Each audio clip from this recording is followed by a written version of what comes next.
napenda niwafahamishe na kutangaza rasmi kwa pamoja na kumpata askofu msaidizi, leo zinazaliwa parokia mpya 3 katika jimbo kuu la Tabora.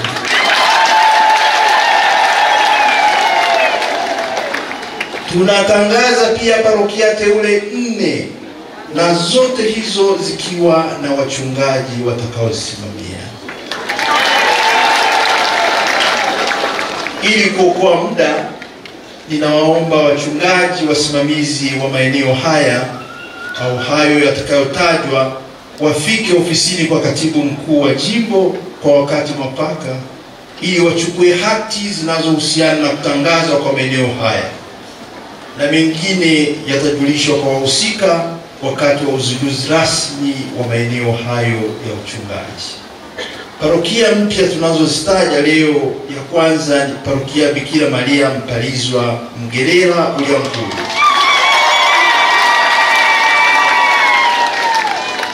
Na paroko wake wa kwanza ni Mheshimiwa Padre Pascal Kadege.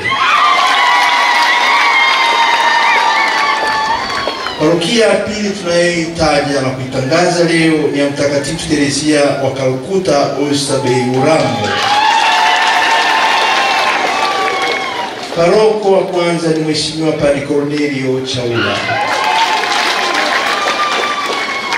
Na parokia ya 3 mpya na mwisho tunaitaja ni ya Mtakatifu Yuda Tadeo Kidatu Ipuli.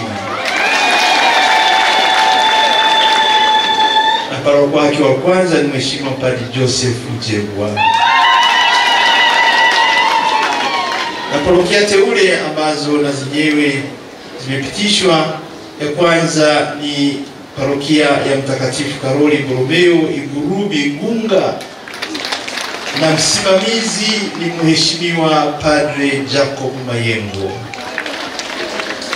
Na parokia ya pili teule ni ya Mtakatifu Francisco Kisaberi ya Igorogero Usongo,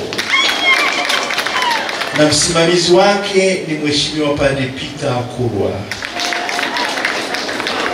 Na parokia ya 3 teule ya Mtakatifu Rosa Walima Karemera Urambo, na msimamizi wake ni Mheshimiwa Padre Edward Mtunde.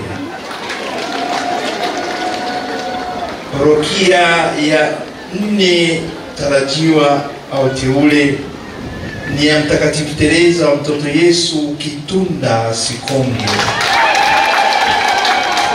na msimamizi wake ni Padri Inyasi Akilimari. Ili mimi na askofu msaidizi tuweze kutoa huduma stahiki na zinazohitajika kwa walengwa, na ikiwa ni baada ya kuyasikiliza maoni ya washauri wetu, tumeona kuwa inafaa tuligawe jimbo letu kuu la Tabora katika maeneo mawili ya kichungaji. Eneo la kwanza ni dekania za Igunga na Nzega, zitakuwa chini ya uangalizi wa karibu wa askofu msaidizi. Na dekania za Tabora na Urambo zitakuwa chini ya usimamizi wa karibu wa askofu mkuu. Mungu aliyetuita na akataka tumtumikie, na hivyo kulitumikia taifa lake, yeye mwenyewe ayasimamie na kuyaongoza yote yatakayofanyika katika maeneo yetu haya ya kichungaji, na alichokianzisha yeye tumuombe akikamilishe kwa hekima yake na kwa uongozi wa nguvu ya Roho Mtakatifu. Mama Bikira Maria, Malkia wa Mitume, atuombee tuyafanye yote tukifuata nyayo za mwanae na Bwana wetu Yesu Kristo, mchungaji mkuu.